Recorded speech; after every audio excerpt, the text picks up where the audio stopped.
Good day, YouTube. Once again, welcome to Bishop's Blast. I'm your host. I go by the name of Dr. Mebane, where we dive into what I consider a sanitized version of a YouTube channel where we talk about all things firearms related. Now, I'm not a subject matter expert by any stretch of the imagination. I'm just an old retired Navy guy who loves God and has quite the affinity for all things that go boom. So at this point in time, do me another real quick favor. Go ahead and tap that subscribe button for me. I want to thank you for each and every one of you that have already done this.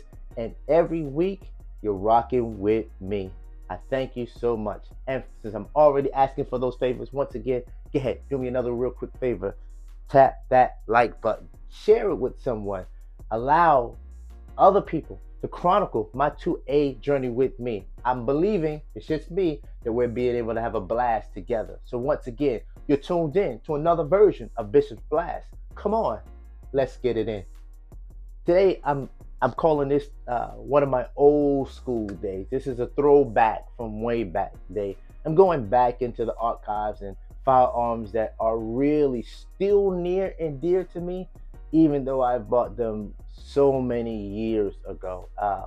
And these are ones that I still wouldn't have a problem carrying. I sometimes might have them still staged somewhere in my house from a home defense perspective. But these are two firearms that I really have enjoyed and I'm really going to continue to rock with. They have been replaced over and over and over again with other firearms. However, they have quite the propensity of still finding its way back into my range bag so we can go shoot them again. I want to talk to you about two real quick. And I'm going to start this off with my number two. I'm going to save my number one, my bestie, my ride or die. I'm going to save that one for a minute. But this one over here, I'm going to share with you real quick. This is the Smith & Wesson M&P. The shield is the 9C. This is Smith & Wesson's M&P. This is the 9C. You see it's clear. Safe direction and shoot. Smith & Wesson's M&P 9C. Yes. And I enjoy it. This one actually has an 11 round capacity, 12 if you talk about one in the chamber. This is Smith & Wesson's M&P 9C. This is once again another polymer frame, striker 5 pistol, chambered in 9mm. The grip on this is probably not the best. Smith & Wesson has eventually gotten it right, but this one kind of slick-ish for me. I do like that it has somewhat of a little undercut, so I can still get under it. The ergonomics are okay with this. I like the sights. Back cocking serrations is almost like a fist scale, if you will. No front cocking serrations at all. It has a hole at the front, at the barrel. It's sort of like a loaded chamber indicator. So if I had one in, I can actually look in and see that it was in there. So this is the Smith & Wesson M&P 9C. It actually does come with the safety, and that safety is ambidextrous.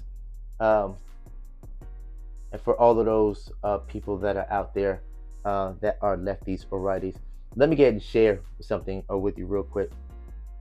I think I was someone who was born ambidextrous. Throughout the time when I went to school, my school teachers taught me how to write with my right hand. But I was a martial artist, been a boxer. I would always seem to go back in favor because of strength in my left hand as fighting as a southpaw individual.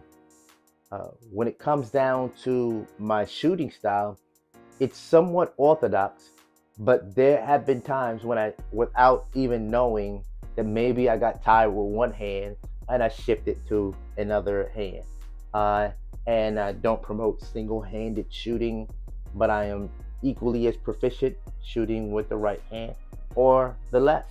Um, so I do appreciate when firearm companies create pieces or firearms that have ambidextrous things on both sides. So even the slide stock on this is on both sides, so it is ambidextrous as well.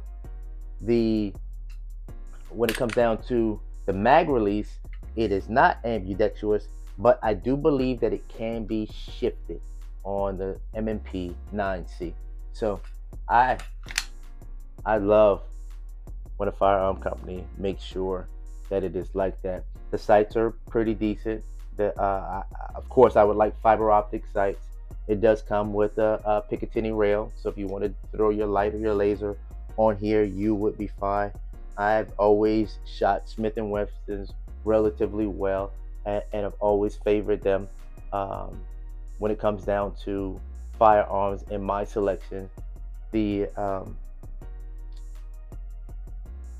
This is a pretty good firearm, and once again, it's not anything that I carry. It's not anything that I have staged. Maybe I do, somewhere in this house. But this is something that every now and then I just like pulling out the archives and taking it to the range and shooting. So for my throwback Tuesday, coming out with the Smith & Wesson M&P 9C. Now, besides the M&P, I'm gonna go way back to one of the first firearms that I ever purchased, and something that will always have a special place in my heart. Almost made me think that I was gonna be a fanboy, but yes, sir, yes, ma'am, here it is. It is the Glock 19. The Glock 19. I don't know how anybody can hate. It is clear, safe direction, shoot.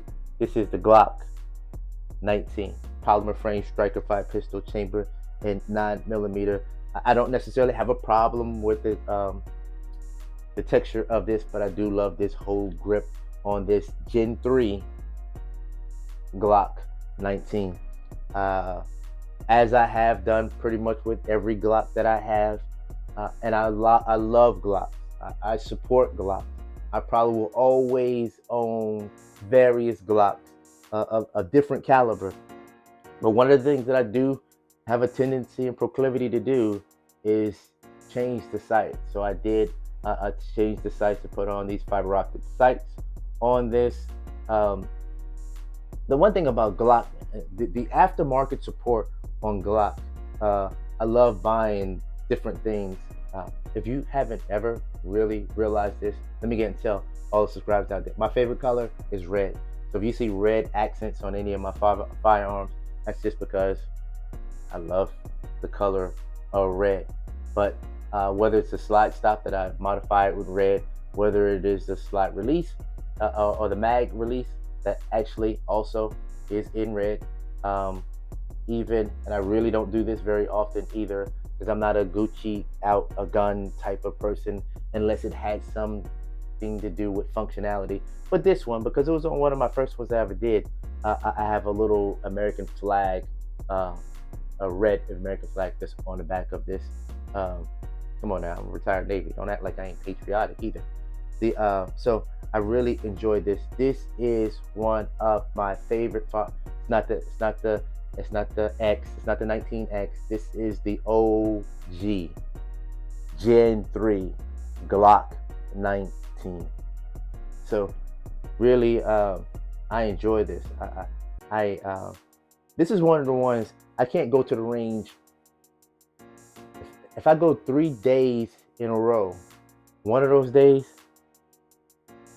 at some point in time, I'm going to throw some rounds through 100, 200 rounds through the Glock 19. And I really enjoy this firearm immensely. Of course, Glock, the way you take it down, the maintenance behind it, once again, the aftermarket support, you cannot, Gaston, salute, you cannot go wrong with this Austrian Glock 19.